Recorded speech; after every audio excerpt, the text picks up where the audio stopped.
What's up, broadcasters? Welcome back to another exciting episode of Branding Banter, your promotional products podcast where you can get all the nerdy news you need to know about. My name is Jeff Franklin, National Accounts Manager with Hidware USA. And I'm Sarah Gashgirian Unruh, Strategic Account Manager at Stalls. Very cool. Where in the world is Sarah Gashgirian Unrad today? I know I'm actually in Philly. So I just came back from women's leadership and which was in beautiful San Diego, California. Jeff, I don't know the last time that you've been to California. But San Diego weather, like every time I'm there, I'm like, I just should move here. I should live here.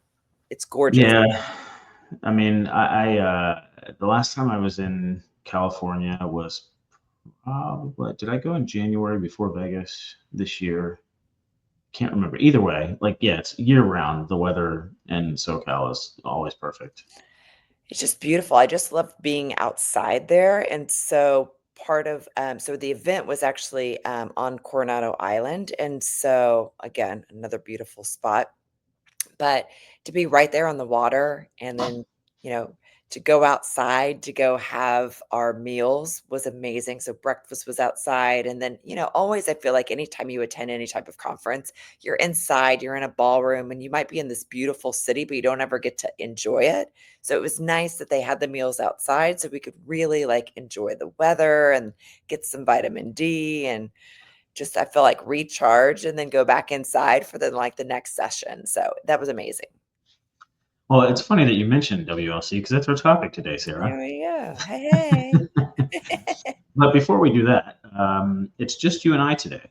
I know. I know. We're We're, missing Meg today. I know, and it's Women's Leadership Conference Day. We're missing one of our ladies. It just doesn't feel right. I know. I know. I think, and we'll have to like have her confirm this whenever we have her back next week, is that I think she opened up. I think Bark and Bowie might officially be open for business. Well, if that is the case, that's pretty awesome. Good for her, and I'm super excited to hear about the opening if that's the case. But either Yeah. way, she will be back, and Yes. this was just one that we had to do without her, unfortunately. But yeah, so we talked a little bit about obviously the location of WLC. Yeah. You've been to several of these, right, over the past years? Yeah. And This Go ahead. no, I was just going to ask, were there any like major differences other than this being in SoCal and like perfect weather and eating outside, And all all the those things. all the fun things that No, nothing big that was, like, different, I would say from a conference standpoint. I like WLC, it's probably one of my favorite conferences of the year. One of the things that stood out the most to me this year, was the number of first-time attendees. I Mm. was very that was really so and I'm part of the work group for the Women's Leadership, Conference as well, Oh, and nice. Look at so you. yeah, so there's 12 of us that help PPAI kind of behind the scenes, help curate what we want from a content perspective and put our heads together as now PPAI keeps a lot of things from us because they want us to be surprised as well. But they really look for us to some of the insight for how the event comes together. But the number of first-time attendees, like, it was phenomenal to see, and I appreciate that from an industry perspective because that really is one of the goals. We want emerging leaders to come, we want your middle management. It's not just your C-suite executives that are involved in the industry, and so it's so important, I think, for people distributors, suppliers, service providers, there was a good mix of people in the room, in order to send, like, leaders that are, up and coming to this conference and event because it's not just the content, it's also the connections, and the networking that happens. And I think a lot of those women in the room have become personally like my mentors for Mm. who I turn to in the industry when I have questions about anything, right? Anything internal from a company perspective, if I'm looking to pursue something new from a goal, if I am not quite sure what something means that was asked of me to do, like they become like my confidants, if you will. So, which is great. So I've got to ask, since there were so many first-time attendees, is this an event that that caps out? Like, is there a capacity?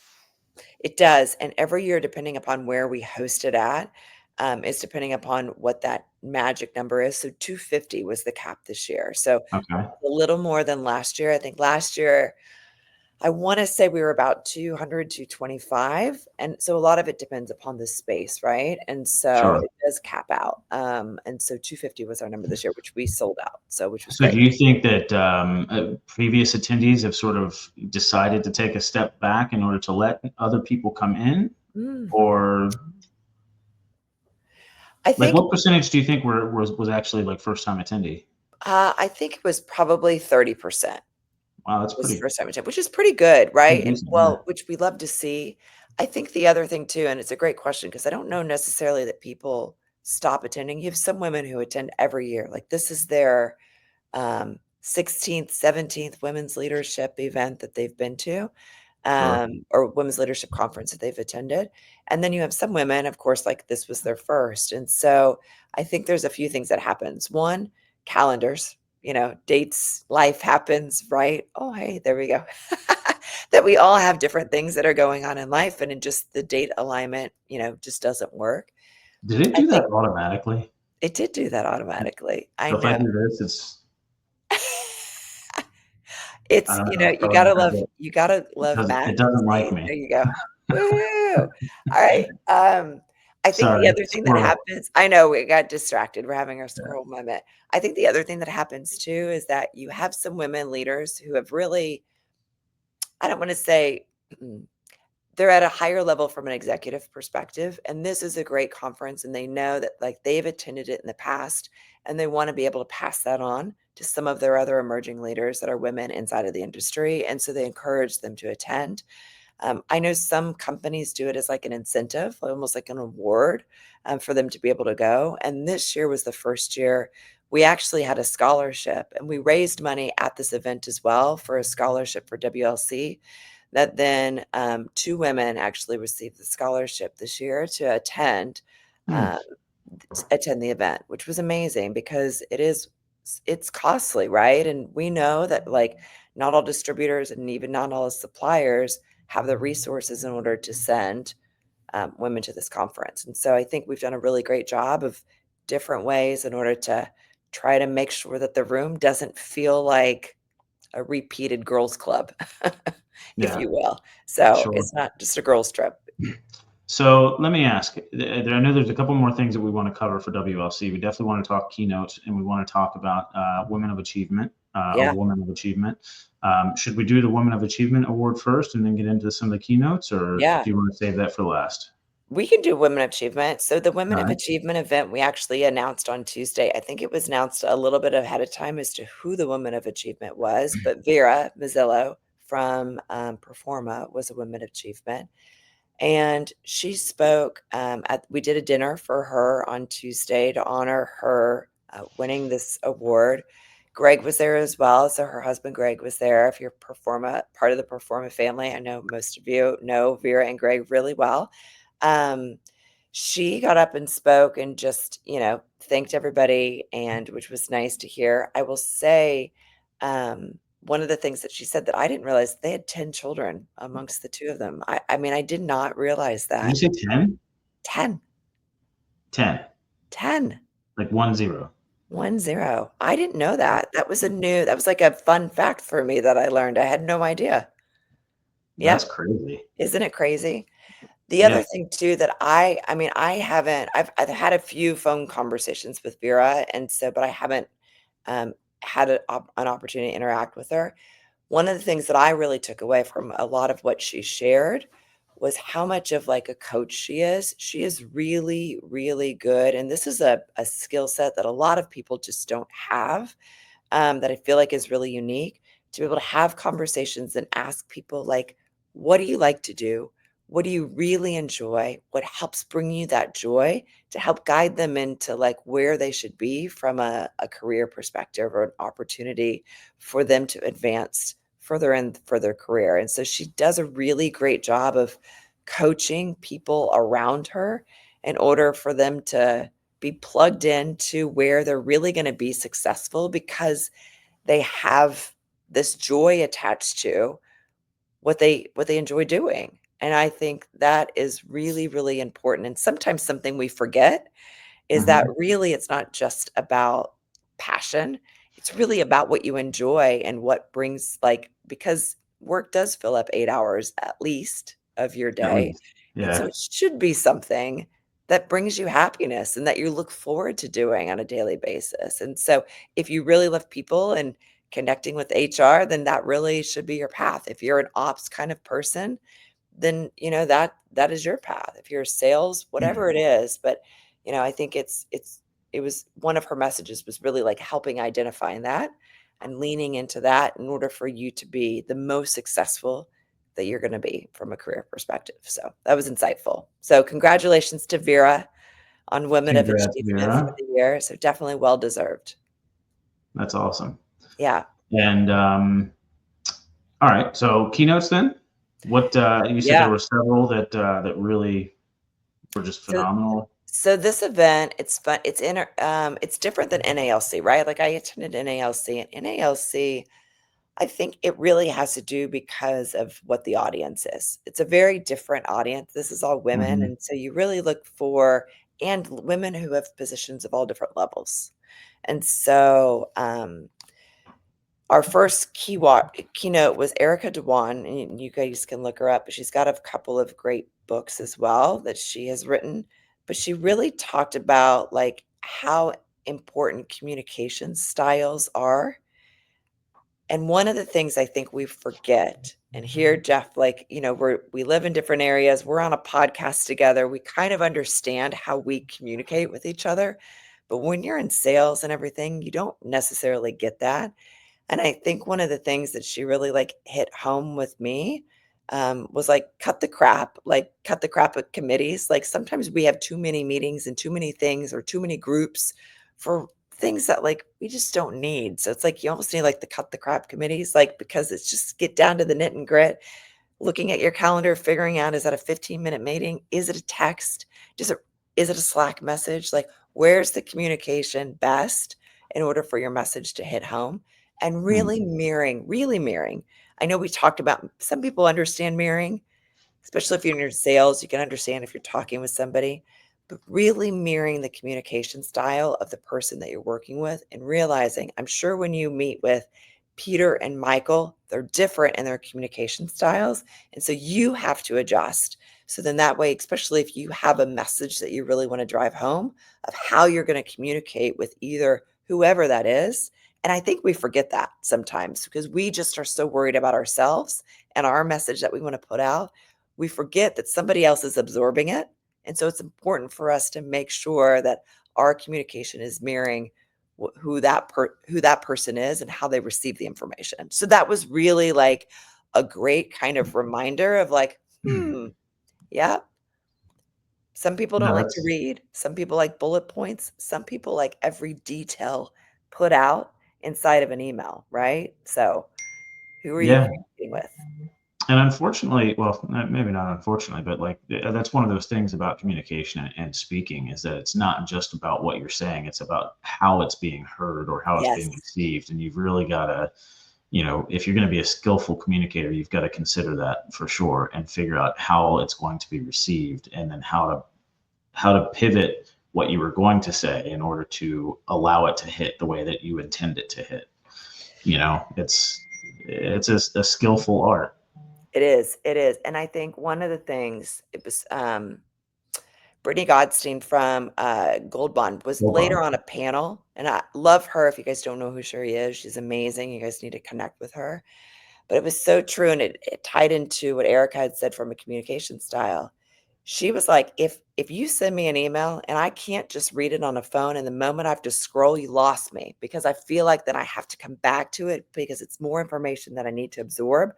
And most of the time, I have my cell phone with me, and so it's so important to be able to just read the information on one screen and stop scrolling. And I thought, Sarah, I'm so glad it's not just me because I right. swear some emails are just so long-winded. I don't even want to open them.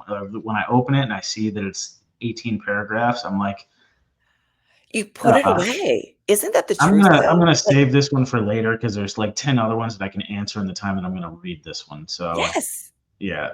Yeah, I think a lot of us do that, especially those of us who are on the go and we travel a lot. Like whenever like I travel, for this week and I really have my cell phone with me. I don't have my laptop with me. If I can't do it on my cell phone, it's not going to get done until the next day. Yeah. I think one of the other pieces was there was a couple of like acronyms she threw out there. Do you know what ROM means? ROM? Well, I'm talking communication. So I sent you an email or sent you a text and I just said ROM at the end of it. No. So respond on Monday. So then that way you knew if I sent you this message on Thursday or Friday, like I don't need for you to respond right now. Like think about it and like respond on Monday. And I was like, huh, that's really actually good to use because I think sometimes you get that email. It might come in on Friday at like 2 o'clock and it could be something that you need to put some thought behind. So Yeah. using like ROM on it in order for people to realize like respond on Monday. Interesting. I was like, oh, that's a new one. I hadn't and it's interesting for it to come from somebody who's same generation as me to learn a new acronym and not like a Gen Zer, right? So, Yeah. I was like, "That was great." Yeah. Um, the other one was wait, I'm trying to think. NNTR, so no need to respond. Mm. See, we're already full of so many acronyms. I don't know that we need to throw any more acronyms Yeah, out there you there. go. However, I do like where they're coming from. I do too. Uh, yeah. 'Cause I think a lot of times, especially if your boss sends you something, we instantly feel like we have to respond, even sometimes if it's like, "Thank you, sounds good," whatever. We just so it's like the acknowledgement. Yeah. But I think sometimes if we realize, like, people are reading what we send, you don't need that acknowledgement, that extra ding on your phone or the extra, notification red button on your phone. Like, we can ignore that, and so those are ways to do it. So she was really phenomenal of talking about communication styles. I just talked about one of our keynotes. We had, some other panels, um, which were industry leaders that were amazing as well. We talked about like reflections of like from executives, like what I wish I knew kind of a deal. Brittany David, Debbie Argyle, Arbogel from Nadell, and Susan Lewandowski. I mean, they're all amazing leaders, and people know all of those women really well for us, and I know Jeff, it's sometimes it's one of those things, especially you're like, "Well, I've never been to a women's conference. I'm never going to be at a women's conference." But the vulnerability that comes a lot of times from those executives, and those are some of the questions that were asked. I really would almost love to hear the men say, because I feel like the men would have a lot of the same response than what the women said. One of the things is when you get to the top, right, like it gets lonely. You're Mm. kind of like, "Who else is up here with me, and who do I share information and have those conversations with?" So if you think about when you're in, like, more of, like, a middle management, there's probably some other people who share in those similar roles that you can bounce ideas off and topics, but sometimes once you get to that top, like, it's really lonely. You kinda Yeah. lose some of those people to share Yeah. information with.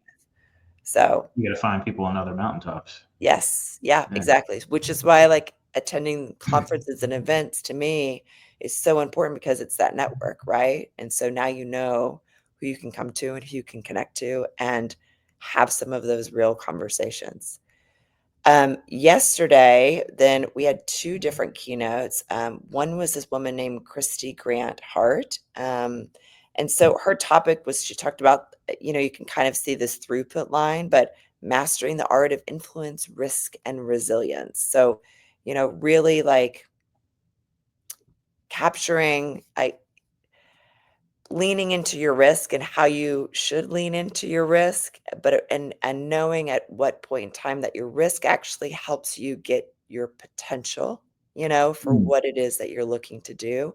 A lot of times we look at risk as like a negative thing, but how risk can really be like a positive piece of what helps us like get out of our comfort zone and really kind of achieve that next level. So she was amazing. And then our closing keynote speaker, she used to be the CMO at Harley Davidson.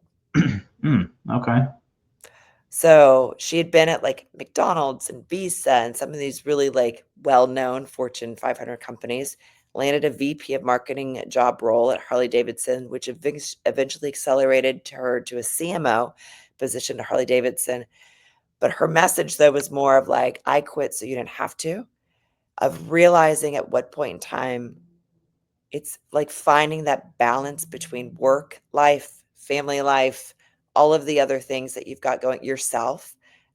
She ended up walking away from her role, and really part of that was just all of the burnout of you realize if like you're grinding on a daily basis, but for what? You know, you just you lose connections with everything else that you love and enjoy in life. And so she ended up walking away and doing like a year sabbatical is what she called it, to like really kind of reset from a soul perspective. So I think it's often that reminder of sometimes it's like we just to take vacation, you know, to go Yeah. recharge. to That's important, man. It is. It is like people don't give you vacation just so you can see how much you bank out. Yeah. No, it's crazy. I mean, people, you definitely need that time to, there's got to be a balance. You can't just keep burning the candle at both ends. You've got to have some balance in there. There's got to be family time. There's got to be personal time. There's got to be recharge time for sure. For You know? sure. And it's not just for you, it also is really good for your employer too that you're working for. Like a Hmm. recharged employee is a better employee. Oh yeah. And so, like, I think that's often of what, you know, there used to be this, I don't know, almost this badge of honor. I felt like that came with sometimes of people saying, like, yeah, I don't ever take vacation. I don't ever shut down. And for me, that that isn't a badge of honor, it's almost like a weakness sign for is how I look at it. It's like that you're afraid that if you walk away from your job to go take the vacation, that you'll lose your job, and I think that mindset needs to get flipped and changed of really how beneficial it is. You know, we talk about mental health, we talk about, you know, there's a lot of passion right now about, like, just moving your body and everything else, and so I think that goes along with it, so Yeah. 100%. Yeah. One of the things that my dad used to always say was, he works to live. He doesn't live to work, which ooh, that's good. I, I can definitely understand where he was coming from when he would say that. And at the same time, you do need to make work a priority. And some people are going to take it more seriously than others, but you still got to understand that you work to live. You don't live to work. You've got to make sure that there's life outside of work. I like that. That's a great message from your dad. You're very Yeah. lucky that you had somebody in your life that, like, could be that influencer so early on for you to understand that. So a lot of people don't have that. So that's Oh, good. yeah. I like Yeah. that. So, any other topics or takeaways from WLC? I'm sure there was more, but Yeah, I mean, the days are full, right? You know, yep. and it's a lot of roundtables, good conversations. But if you've never attended WLC, I highly encourage you to do so or have the conversation with, you know, your boss about how this is something that you'd want to attend. I think it's a phenomenal event that PPAI does every year. And I don't know that it's much of a spoiler alert. They did tell us at the event, but next year is in Milwaukee. So they do Oh, change it every year. So Milwaukee, which I've never been to before. Have you ever been to Milwaukee? I've never been to Milwaukee, I haven't either. believe it or not. I know the Bucks are there, but outside from that, I don't know much about Milwaukee. So I mean, you just mentioned Harley Davidson. That's where where they're headquartered. So yeah, that's kind of the reason I want to go to Milwaukee at some point. see, To go see the Harley Davidson Museum and do all yeah, that stuff. But there's other things there too. Obviously, yeah. I don't it's know. not So we'll quite figure it out. not quite beautiful Southern California, but No, no, no, no, but I think that's the good time of the year to go, where yeah, it's not so cold and there's yeah, not gonna be any snow on the ground. yeah. Yeah. Personally, for me, I think traveling anywhere north in the summer is a nice thing. So you get a little break from the heat. From the heat, Yeah. yes, Like, 100%, yeah. and I feel like that hits right now more so than any other time of the year because we've had like a huge heat wave, at least here on the East Coast, Mid Atlantic. I mean, it's been like 100 degrees every day this week since like Sunday. Uh, Oh, yeah, so it's been are you rough. getting rain or no? No rain either? So there's like a threat of like scattered thunderstorms every like almost every day, but there's been very little to nothing. I mean, it's Yeah, just muggy and yeah, gross. yeah, it's, And here I say that to somebody that lives in Texas. I'm sure you're Yeah. Well, we're there, right? I mean, we're in, like, level 4 drought, and so, like, no rain, though, for, like, relief, and so it's just been bad. So Yeah. it's gonna be a hot summer for sure, so Yeah. Well, Sarah, thank you so much for attending WLC and bringing the good news back to the people of the podcast. yeah. And yeah, I think it's awesome that you guys have that that you get to do that every year, and you get that leadership, and like you said, sort of a sharing of the minds from not necessarily everybody from the mountaintop, because I know that's a little bit more C-suite, but there are varying people from all over the place that you get to have those conversations with. So I think that's really cool. So yeah, any closing thoughts or nuggets? That's it. Y'all have a great day, weekend, all the things are Yeah, coming, and, like, happy July, which is crazy. happy July is crazy. Yes, we're just about there. Next week is 4th of July. So actually, we should mention that this our podcast next week is actually going to go out on Thursday to avoid Yep, July 4th. Maybe you guys can listen to it before the holiday, which would be nice. But if you want to listen to it on the 4th, it'll be published already and it'll be there out you there go. for you. So Be safe uh, with your fireworks. absolutely, yes. Don't blow up your hands. No. All right, guys. Until next time, take Alright, care. bye.